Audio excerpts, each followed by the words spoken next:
नमस्ते मित्रों, आज हम बैठे हैं आदरणीय बहन अंजलि आर्या जी के साथ में।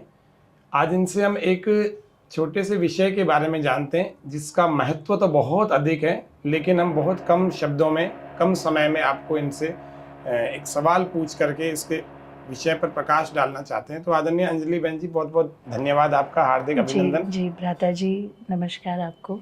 हम आज के इस छोटे से वीडियो में ये जानना चाहते हैं कि ये यज्ञ ये क्या चीज़ है। यज्ञ जिसको यज्ञ कहते हैं, कुछ लोग हवन कहते हैं, कुछ लोग होम कहते हैं, कुछ लोग अग्निहोत्र कहते हैं। ये वास्तव में यदि लेमैन या शुरुआत से कोई व्यक्ति समझना चाहे जो बिल्कुल नहीं जानता, वो कैसे इसको समझे? जैसे आपने बोला कि बहुत सारे नामों से यज्ञ को पुकारा जाता है, और एक यज्ञ शब्द हम बोलते हैं, एक यज्ञ शब्द भी बोला जाता है। अधिकांशतः जो लोग हैं वो यज्ञ शब्द को कम बोलते हैं। मैं अगर खुद की बात करूं, मेरी शिक्षा दीक्षा सब कॉन्वेंट से रही है, तो वहाँ पर हमें यही पढ़ाया जाता था, यज्ञ। तो हमने भी वही सीखा।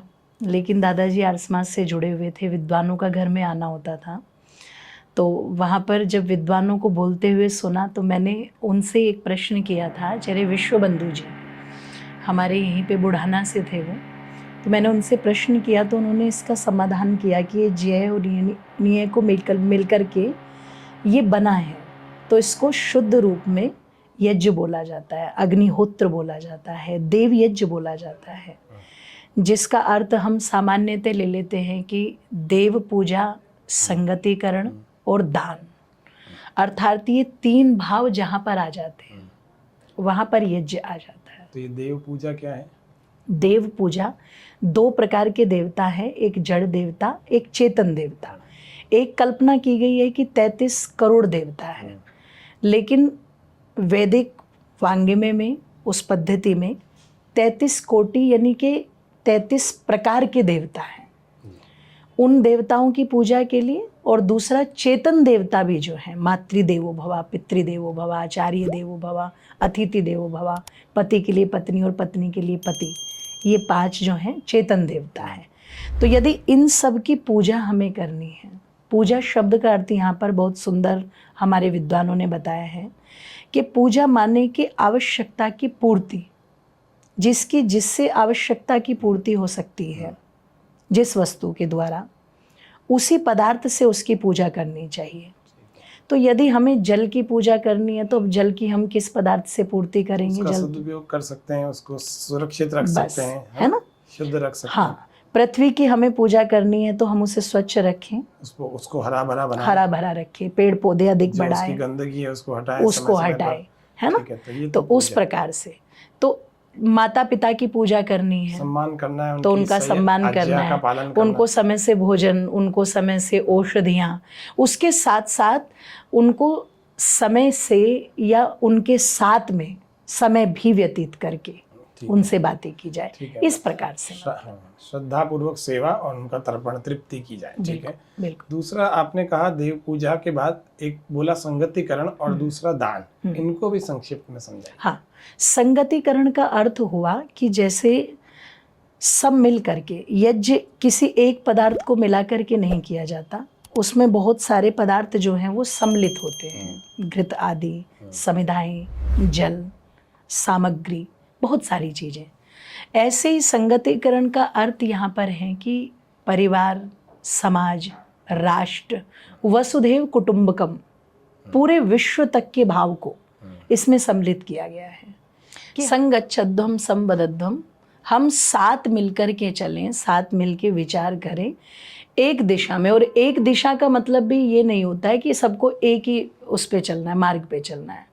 जैसे कहते हैं ना कि मार्ग अलग अलग है, लेकिन यहाँ आध्यात्मिक दृष्टिकोण से कहा जाएगा कि जिसमें सबका हित हो, सब धर्म का पालन कर सके, सब सुखी रहें, उस मार्ग पर चलना, तो एक साथ मिलकर। ऐसा भी कह सकते हैं कि अगर इसको कि सभी अच्छे लोगों का इकट्ठा होना और उससे फिर अच्छी बातों को प्रचार प्रसार देश में हमें करना, है ना। जी। तीसरा दान आपने कहा, वो क्या होता है?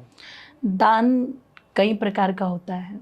दान शारीरिक भी होता है, देश हित में जो हमारे बलिदानी रहे उन्होंने अपने सर्वस्व आहूत कर दिया, अपने शरीर को ही भेंट चढ़ा मतलब दिया। आपके कहने का मतलब कि अगर कोई सिपाही सीमा पर तना हुआ है, देश की रक्षा कर रहा है, वो भी एक प्रकार का वो यज्ञ कर दान रहा है, है, वो यज्ञ कर रहा है, यज्ञ कर रहा है, वो यज्ञ कर बहुत रहा है, बढ़िया। बिल्कुल। मतलब है ना? केवल वो हवन नहीं करने नहीं, क्रिया नहीं कर रहा, हमने लेकिन वो भी यदि यज्ञ हम कर केवल यज्ञ को ये समझते हैं कि केवल अग्नि में समिधा मतलब आहुति देने तक ही यज्ञ केवल सीमित है, बहुत बढ़िया। तो ये बहुत छोटा उसका रूप होगा। तो मतलब विद्या का यज्ञ दान, जो है हाँ, विद्या का दान, धन का दान, धन का है ना, दान, हाँ। अपने शारीरिक श्रम का दान, बहुत बढ़िया, है ना, बहुत सुंदर। अपना देश के लिए अपने प्राणों का, विचारों का दान, वो हर प्रकार का दान। मतलब तो यज्ञ को हम ये कह सकते हैं कि संसार में जितने भी परोपकार के कार्य किए जाते हैं वो सब यज्ञ के अंतर्गत आते हैं, जिससे औरों का हित होता है, वह औरों का हित परोपकार, होता है। वे सभी सारे कार्य यज्ञ में कहे जाते हैं। शुभ संकल्पों के साथ और कल्याणकारी कार्यों को सभी को यज्ञ की संज्ञा दी जा सकती है।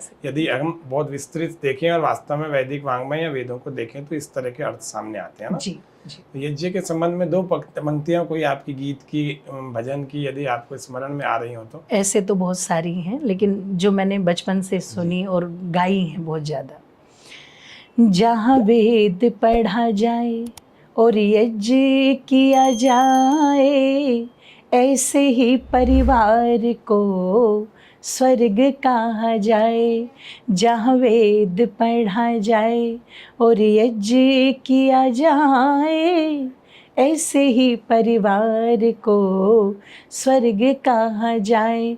सत्य रग रग में जिनके रमा है, खुश रहता है उनसे विधाता।